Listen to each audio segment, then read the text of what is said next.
A woman submitted a writing assignment for her theological certificate program while she waits on death row.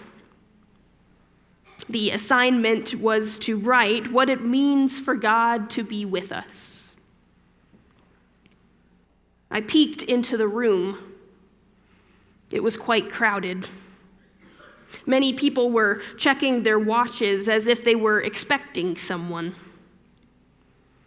I took a deep breath before opening the door. I'm the one they're expecting. It was a diverse group, but I recognized them immediately. They were my worst fears. I'm your fear of being abandoned, says one man as he adjusts his tie. You never know who might walk out of your life. I'm your fear of dying, says a well-dressed woman in a proud tone of voice. I've been with you ever since you were placed on death row. She gestures to another woman sitting behind her. She reports to me. She's your fear of suffering. I work really hard and put in long hours, that woman says. I think I deserve a raise. I had to agree with her. Since my federal appeals had started, she'd been paying me a visit first thing in the morning and last thing at night. I certainly couldn't accuse her of slacking off. I'm one of your main fears, says a man with his hand held high, looming tall over the rest. I underpin all the others. Without me, the rest would be nothing. He paused and then delivered the punchline. I'm your fear that the promises of Christ are false. I'm your fear that when you die, you will confront total nothingness. A hush fell over the room. Everyone looked at me, but I was too stunned to reply. I couldn't deny what he'd said. Then I noticed a man with big, soulful eyes sitting by himself in the corner. Which fear are you? I asked. I'm not a fear, he said quietly. I snuck into this meeting out of curiosity. I represent hundreds of others who aren't here right now. I stand for all the prayers still being said for you by your friends, church communities, family, fellow inmates, and theology course teachers. He reached out his hand, and I grasped it firmly. As his fingers intertwined with mine, I felt my anxiety start to ebb. But then suddenly there was this ugly sound of snarling and growling. Looking up, I saw the fears rising from their seats. Horrified, I realized they were headed straight for us. Mouth dry, heart pounding, I did the only thing I knew how to do. I tightened my grip on the gentle guy's hand and closed my eyes. And I began to pray out loud, Our Father in heaven, hallowed be thy name.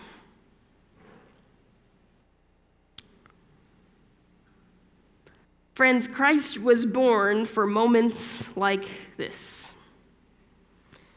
When we've reached the end of our rope, when we don't have anything left to give, when it seems like everything is too messed up or too far gone to be reconciled, Christ was born so that we would know in those moments, in the darkest valleys, that God is with us. So I imagine the Christmas story much like this powerful image from this woman on death row. There are few biblical passages packed with so much emotion, ranging from intense fear to robust joy. The beginning of the narrative is quite revealing.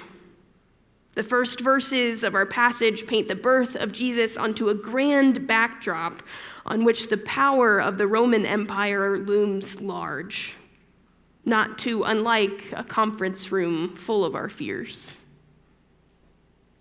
Yet the powerful do not fill this stage.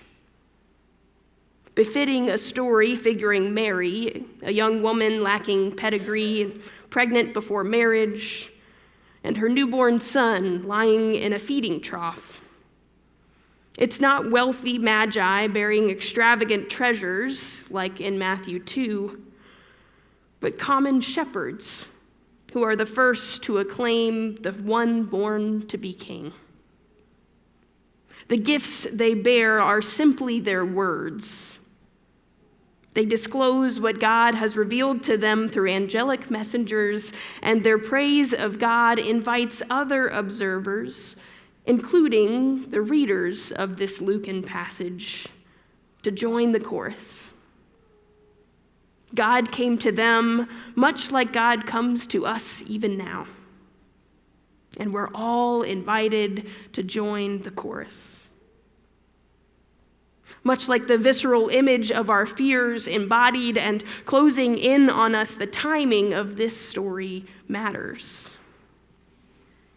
Jesus' birth is disruptive, confusing, inconvenient, messy. It interrupts routine. The setup here is certainly not desired. As Katie and I are planning how our little one is going to come into the world, barns have no part of it. But God shows up here anyway, in this way, on purpose. God is delivering a new, intimate way to be with us, incarnating the love that has always been and always will be, coming to us anew so that we might have yet another chance to know that God is with us and God is for us.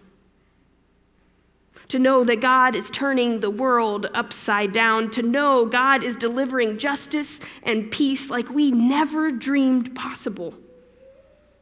All of this, even through the chaos of animals and strangers, the messiness of hay and afterbirth. The details of how this all comes to be should not be lost on us, because it too was part of the plan. God is reminding us that the divine way will not be what we expect. God doesn't work like the world does. God's power is surprisingly different. So God is showing up this way by design. As one commentator puts it, in this one eventful declaration, the status and power of the Roman emperor has been reassigned to a newborn lying in a feeding trough. Good news, to be sure, but very, very surprising. A more radically countercultural image of power and honor scarcely could be imagined.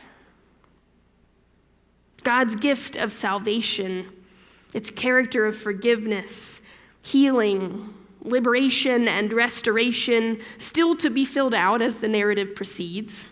Come hang out with us to see how that goes. God's gift of salvation is about to remake the world that Caesar rules. And now, as we hear these words again today, this very familiar and very messy story, we get to participate too. Peace that derives from this gracious, divine gift must take root, must spring to life in the lives of the people to whom it comes. We must continue the journey with Jesus through his topsy-turvy, upside-down, inside-out reign, speaking out against injustice, standing with those who are oppressed, freeing the prisoners, feeding the hungry, releasing the captives. That's what this story is all about. And God did all of this to be close to us, even in our mess. And now it's our turn to get close to those who need us in this story of justice that's unfolding here and now. We get to embody all the prayers still being said for those who feel alone, for those who think no one sees them, for all of us who need love and support and friendship along the way. May this story give us courage once again to follow in the way of Jesus, messy as it can be, and rejoice in God being with us every single step of the way. Thanks be to God for a merry and messy Christmas once again. Amen.